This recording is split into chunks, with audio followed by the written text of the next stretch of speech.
Olá pessoal, tudo bem? Esse é o canal da DAP Engenharia. Meu nome é Dario Pereira, sou engenheiro de controle e automação, fundador aqui no grupo DAP Engenharia. Estamos aqui hoje para falar de termodinâmica, a termodinâmica parte 2. Mas antes pessoal, se inscreva no nosso canal, ative o sininho e deixe o seu like nos vídeos, que é muito importante para a gente continuar esse trabalho aí. Então vamos lá? Vamos junto!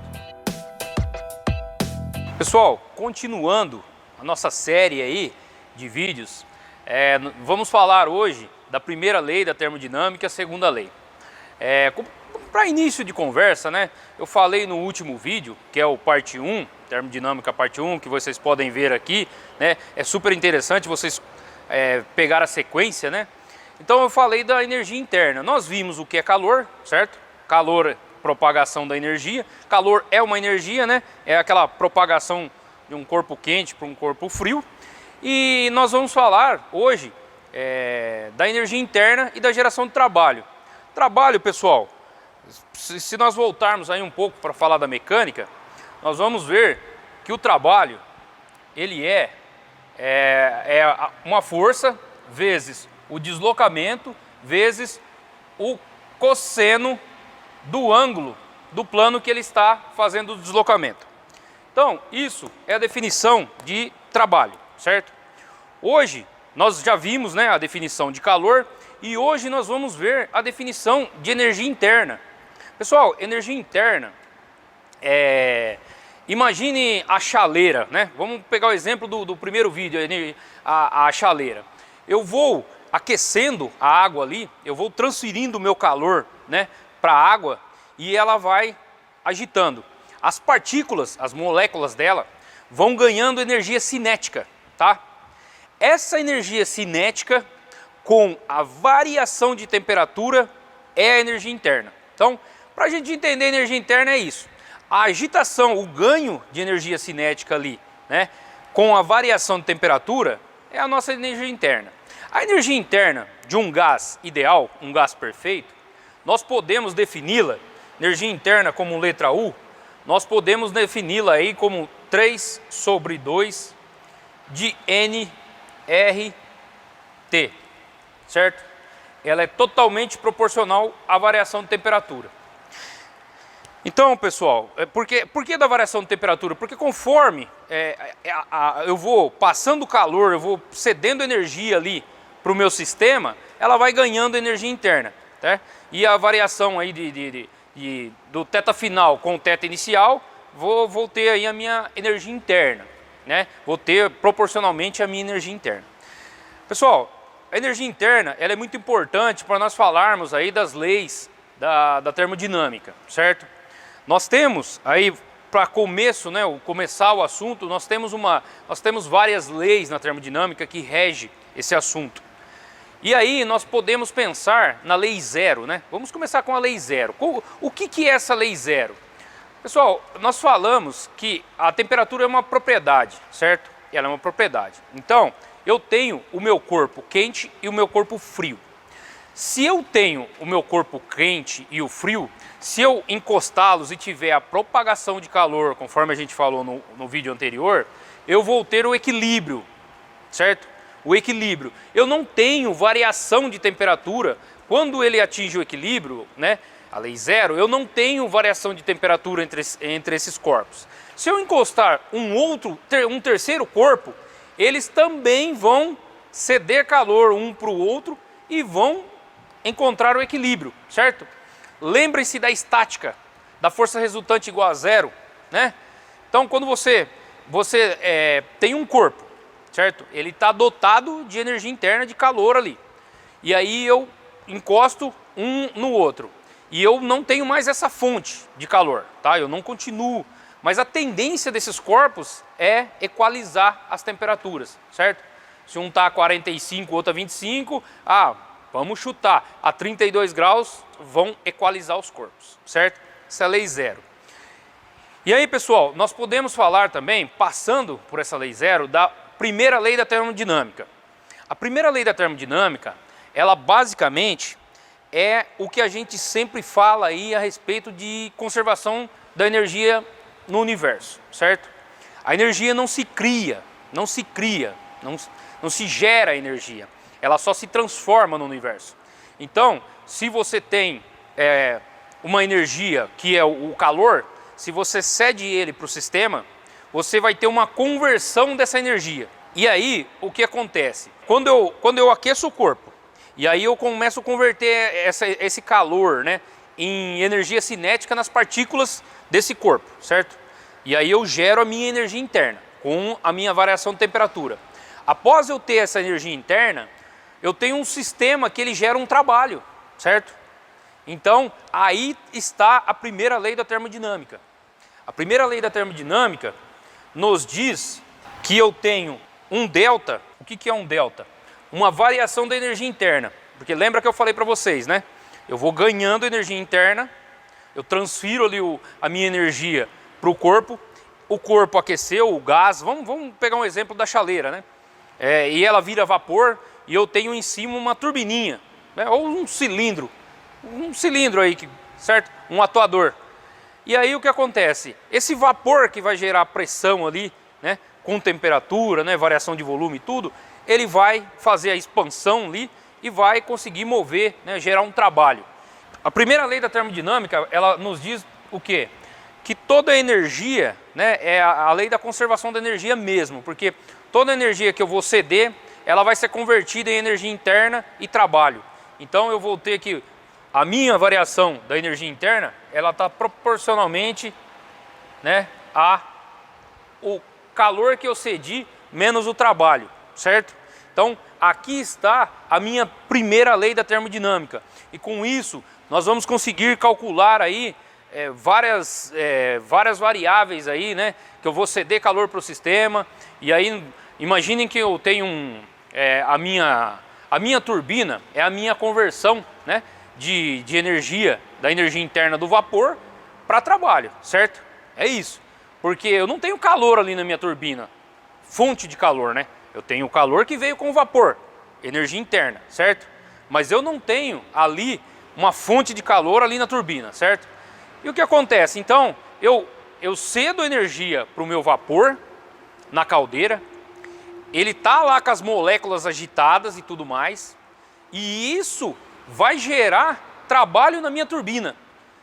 Então, aqui eu tenho um suprimento, na verdade a conversão completa, né, de energia térmica para energia mecânica, ela vai se dar a partir que eu gerei o calor para o vapor na turbina, e aí da turbina no eixo gerando movimento, gerando trabalho. Então, se essa é a minha primeira lei, né, eu tenho algumas situações aqui que eu tenho que me atentar.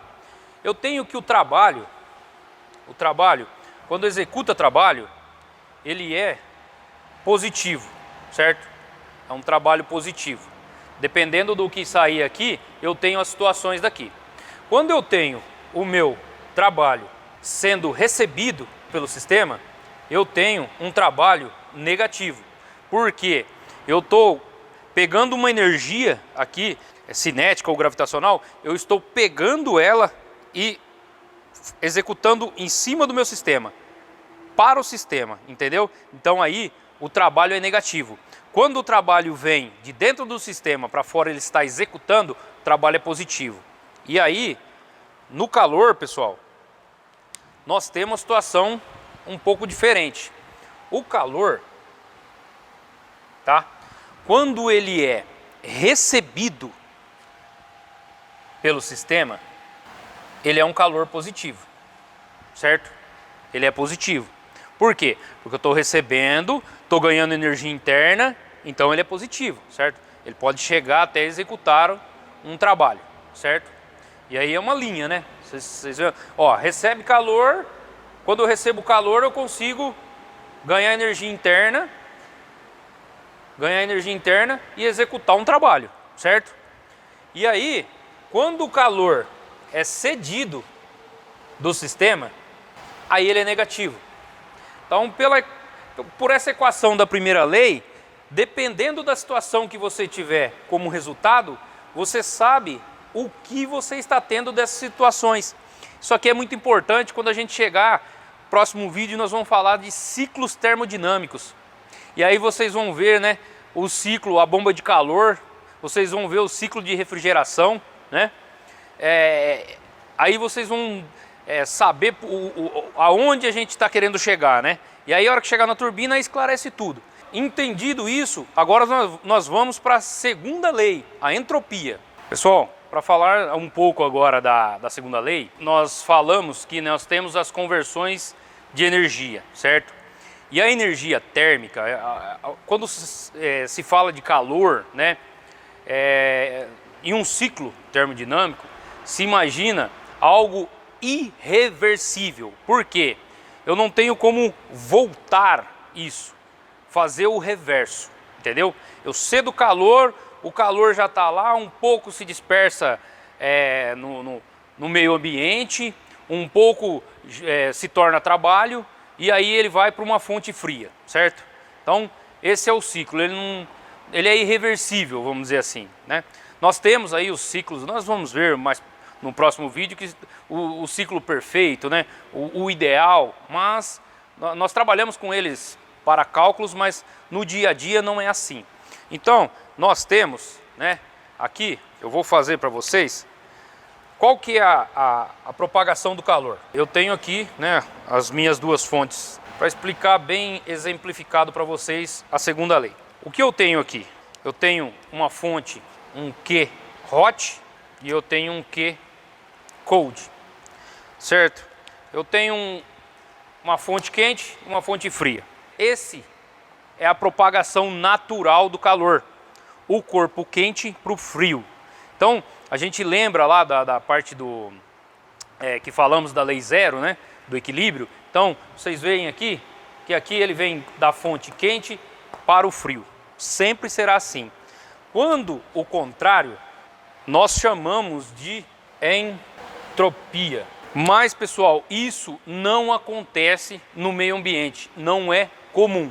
E aí, pessoal, nós vamos ver lá nos ciclos termodinâmicos, né, que nós temos os rendimentos e tudo mais. O que acontece? O rendimento num ciclo termodinâmico, ele é um pouco baixo, tá? Ele é compensado porque por vários fatores, né? Economicamente, aí, ele é muito utilizado ainda na indústria, mas ele é um ciclo que não tem um rendimento tão alto, por exemplo, como um motor elétrico que chega a 95%, né?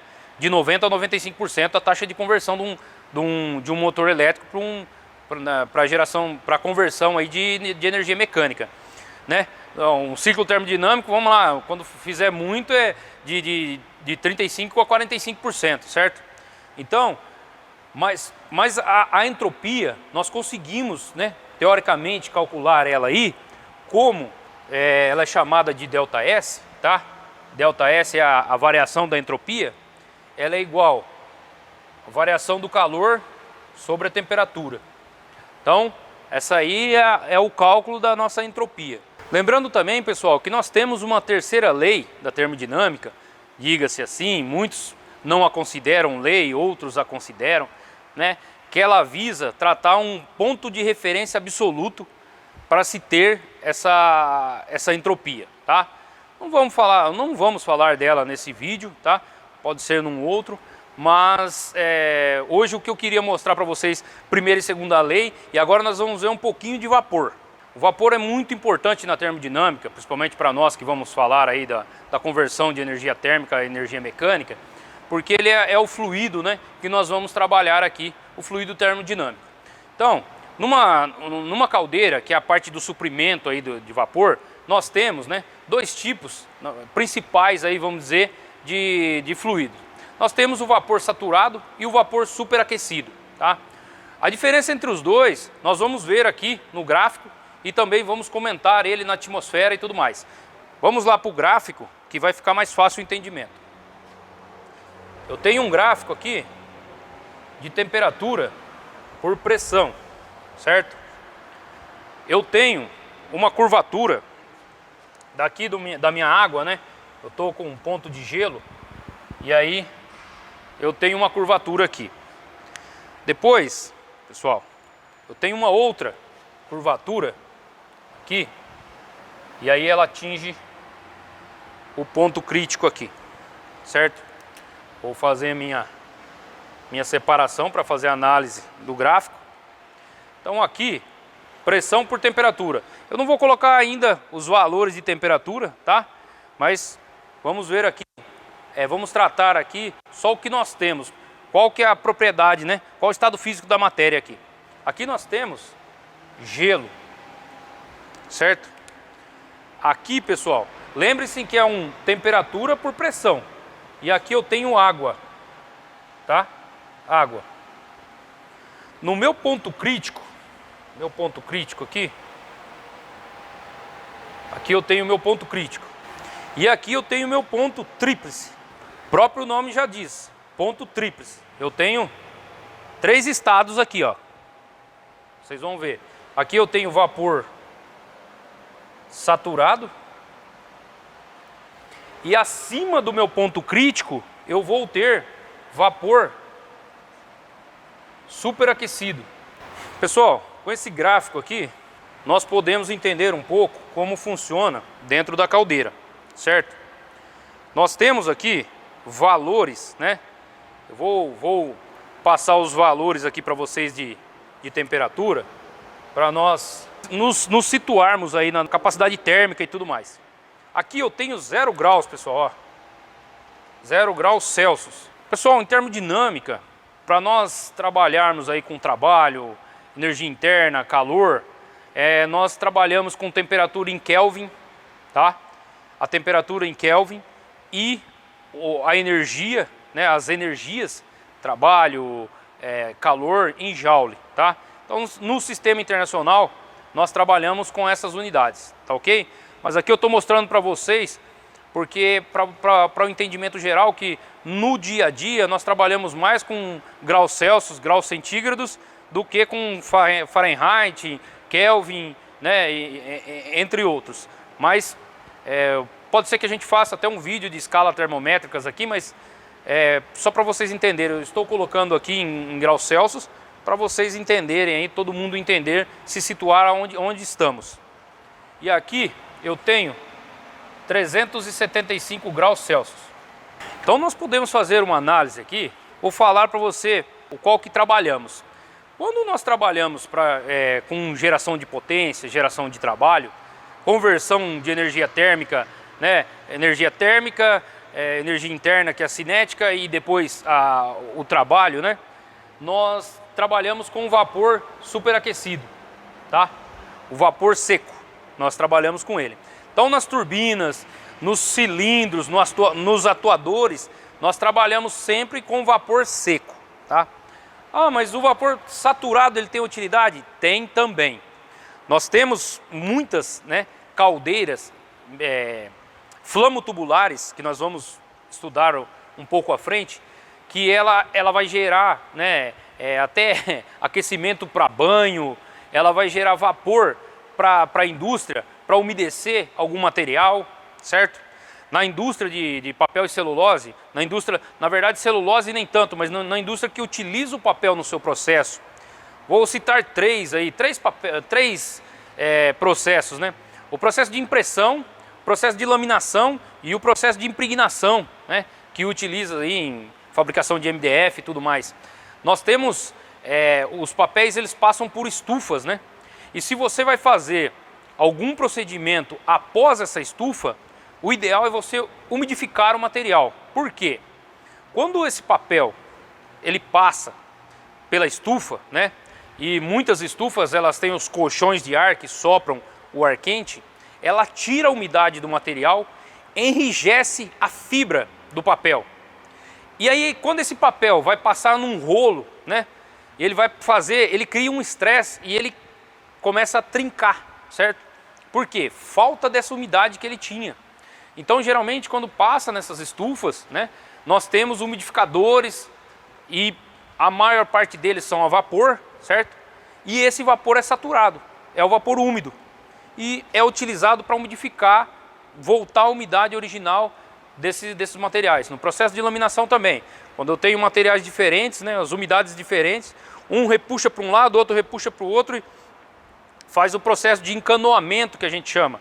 Então, você umidifica um mais que o outro para conseguir conciliar esses materiais. Então, utilizamos o vapor saturado para esse tipo de, situação, esse tipo de processo. E o vapor superaquecido, que são os mais utilizados né? Hoje, na indústria, para gerar energia, para converter energia, para a gente gerar trabalho, converter em trabalho, nós utilizamos o vapor superaquecido. E aí nós sabemos que ele está acima de 375 graus, entendeu? Ele é um vapor seco, ele é considerado um gás, certo? Ele é considerado um gás. Ah, mas por que é vapor seco e vapor úmido? Porque, pessoal, quando eu tenho um vazamento desse cara, vapor seco, quando ele sai, ou, vamos começar por esse, quando eu tenho um vazamento desse cara aqui, o vapor úmido, para a atmosfera, ele entra em contato com a atmosfera, com o ar da atmosfera, e ele gera gotículas de água, certo? Ele já perde a sua temperatura ali e gera gotículas de água, como se fosse uma nuvem, formar uma nuvem, certo? Então, vapor úmido. E esse, pelo contrário, esse aqui, ele não gera, ele é seco, ele não gera essa situação de gotículas de água, certo? Ele está superaquecido. O aquecimento ele gerou tanta energia, acumulou tanto calor, tanta energia interna ali, que ele está considerado como um gás ali, e logo quando ele entra em contato com a atmosfera, ele não vai gerar essas gotículas de água, tá? Lembrem sempre que o ponto tríplice, ele tem os 3 estados, certo? Eu tenho um ponto aqui que eu tenho um gráfico de pressão por temperatura, eu tenho um ponto que eu tenho vapor, água e gelo, certo? E aqui o ponto crítico é sempre lembrado porque acima dele aí é o meu vapor superaquecido. Então, pessoal, esse foi o vídeo de hoje, termodinâmica parte 2. Falamos um pouquinho aí da primeira, segunda lei da termodinâmica, lei 0. Falamos também um pouco do vapor aí, que é o fluido termodinâmico que nós utilizamos na indústria, tá? Espero que tenham gostado. Peço de novo que se inscrevam no nosso canal, deixe o seu like e ative o sininho aí das notificações, que é muito importante para a gente continuar esse trabalho, levando conhecimento gratuito a todos aí. E fiquem todos com Deus. Forte abraço.